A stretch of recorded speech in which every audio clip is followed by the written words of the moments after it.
देवघर जम्मू कश्मीर की महिला प्रदेश अध्यक्ष संजीता डोगरा 2 दिनों के राष्ट्रीय प्रवास के दौरान देवघर में है, जहां देवघर में केंद्र सरकार के द्वारा चलाई जा रही योजनाओं का क्षेत्र में भ्रमण करके योजनाओं का जायजा लिया जा रहा है।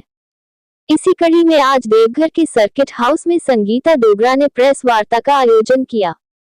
प्रेस वार्ता के दौरान उन्होंने बताया कि केंद्र सरकार के द्वारा चलाई जा रही जनकल्याणकारी योजनाओं का जानकारी ली गई।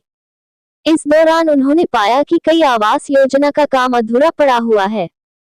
वहीं उन्होंने बताया कि झारखंड में महिलाएं असुरक्षित हैं, जिसको लेकर भी एक रिपोर्ट सौंप जाएगी। वहीं केंद्र सरकार के जनकल्याणकारी योजनाओं के बारे में भी उन्होंने बताया। साथ ही यह कहा कि आगामी चुनाव में भाजपा की सरकार फिर से पूर्ण बहुमत से सरकार बनने जा रही है।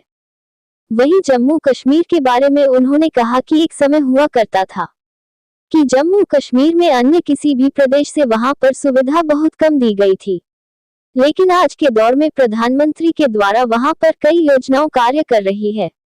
इधर 3 राज्यों में बीजेपी की जीत के बाद उन्होंने कहा कि यह प्रधानमंत्री नरेंद्र मोदी के नेतृत्व में चुनाव लड़ा जा रहा है और जनता के लिए प्रधानमंत्री नरेंद्र मोदी हमेशा कार्य कर रहे हैं।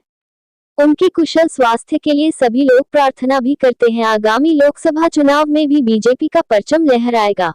तो मुझे देवघर जिला में 2 दिन से यहाँ पे प्रवास पर हूँ मैं। मुझे भोलेनाथ जी के दर्शन करने का सौभाग्य भी प्राप्त हुआ। ये जो हम यहाँ पर आए हैं, ये हमारी राष्ट्रीय अध्यक्षा श्रीमती वानिति श्रीनिवासन जी के निर्देश अनुसार आए हैं। इसको संगठनात्मक प्रवास कहते हैं।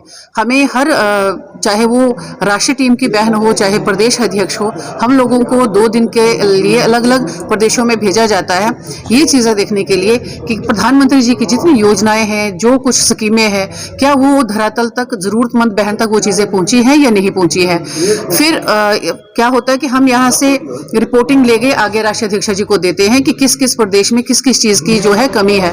तो यहाँ पर पिछले 2 दिनों से देख रही थी मैं, तो बहुत सी हमारी महिलाएं जो है वो इस जो सरकार है इससे बिल्कुल नाखुश है, क्योंकि यहाँ पर महिलाएं अपने आप को सुरक्षित नहीं मतलब समझ रही है।